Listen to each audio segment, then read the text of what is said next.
Case number 1 home minister Sudarshan Reddy murder. Case number 2 gangster Nayak అతని murder. ఈ 2 murders మీ instructions ప్రకారం సలీం ఇండియాకి వచ్చి చేశాడు. కేస్ నెంబర్ 3 మీ తమ్ముడు సలీం పేరు మీద ఉన్న కోట్ల రూపాయల ప్రాపర్టీస్. దేఖి, నేను ఒక బిజినెస్ మ్యాన్. ఈ 2 కేసులే కాదు, 3వ కేసుతో కూడా నాకు సంబంధం లేదు. మీకింకా ఇన్ఫర్మేషన్ కావాలి అనుకుంటే तो दुबई गवर्नमेंट से पूछिए. पिछले 11 सालों से అక్కడ నాకు వ్యతిరేకంగా ఏ కేసు లేదు. హర్షద్ భాయ్ని నిర్దోషిగా నిరూపించడానికి కావలసిన సాక్ష్యాధారాలన్నీ మేము సిబిఐ ఆఫీసర్కి సమర్పించాం. వారి ఆదేశాలకు అనుగుణంగా పూర్తి సహకారం అందించాం. ఈ దేశ న్యాయ వ్యవస్థపై హర్షద్ భాయ్కి చాలా నమ్మకం ఉంది. ఆయనకు న్యాయం చేకూరుతుందని, ఆయన నిర్దోషిగా బయటకు వస్తాడని మా అందరి నమ్మకం.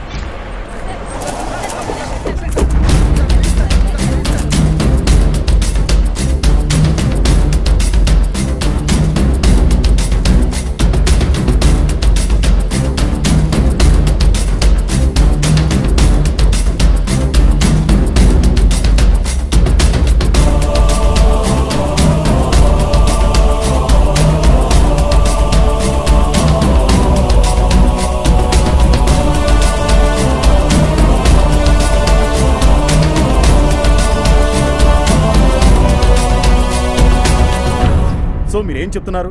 ఆ 2 మర్డర్స్ మీరు చేయించలేదంటున్నారు. ఆయుష్, మీ తమ్ముడికి ఆ మర్డర్స్ కి సంబంధం లేదంటున్నారు, అవునా?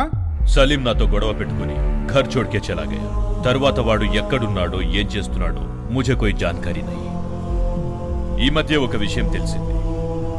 पैसे के लिए ఏసీపీ మహంకాళి సలీంతో దోస్తీ చేస్తున్నాడని, और बाद में మహంకాళి పిలిచాడని సలీం హైదరాబాద్ వెళ్ళాడు.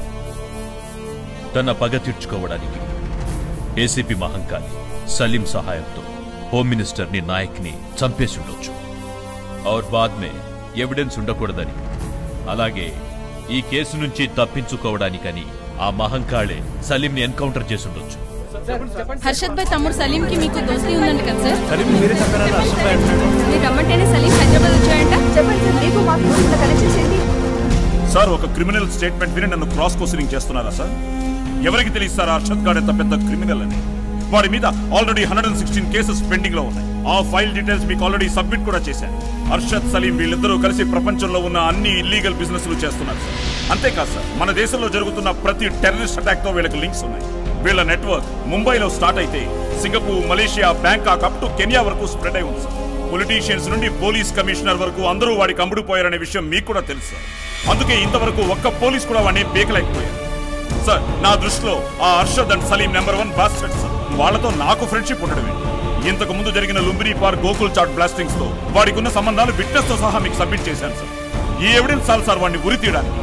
వాడిని నేనే ఇంట్రాగేట్ చేస్తానని మీకు ఎన్నోసార్లు అప్లికేషన్ పెట్టుకున్నా కూడా దాన్ని బ్లంట్ గా రిఫ్యూజ్ చేయడమే కాకుండా వాడిని కనీసం కలిసే అవకాశం కూడా నాకు కల్పించడం లేదు sir. I don't know why you people are safeguarding him. Mister Mahankali, mind your language. Sorry sir. Sir, మీరందరూ ఒక్కటి అర్థం చేసుకోవాలి సార్. ఆ హర్షద్ గారు మిమ్మల్ని అందరినీ తప్పుదారి పట్టించి ఆడుకుంటున్నాడు సార్.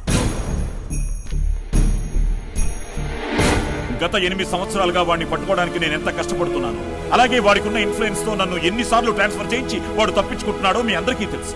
ఈసారి నా లైఫ్ ని రిస్క్ చేసి వాడిని పట్టుకున్నాను సార్. ఇప్పుడు కూడా మీరు వాడికి క్లీన్ చిట్ ఇస్తే ఇంకెప్పుడు వాడు మనకు దొరకడు సార్. బాంబ్ బ్లాస్ట్ జరిగినప్పుడంతా పొలిటీషియన్స్, పోలీసులు ఇంకెప్పుడు ఇలా జరగకుండా మేం చూసుకుంటామని పిచ్చి ప్రజలను ఏమార్చడం తప్ప మనం ఇంకా ఏం పీగలిగాం సార్. పొరపాటున ఏ టెర్రరిస్ట్ నా కొడుకునైనా మనం పట్టుకుంటే వాడిని వెంటనే శిక్షించకుండా సంవత్సరాల తరబడి వాడికి రాయల్ ట్రీట్మెంట్ ఇస్తూ సిగ్గు లేకుండా కోర్టులో కేసులు నడిపిస్తున్నాం. మిస్టర్ మహంకాళి, ఎవరిని ఎలా శిక్షించాలో మాకు తెలుసు. ప్రస్తుతానికి మీ మీద ఎంక్వైరీ జరుగుతుంది. ఇప్పుడు మీరు వెళ్ళొచ్చు, కానీ ఎంక్వైరీ విషయంలో ఎప్పుడు పిలిచినా మీరు రావాల్సి ఉంటుంది.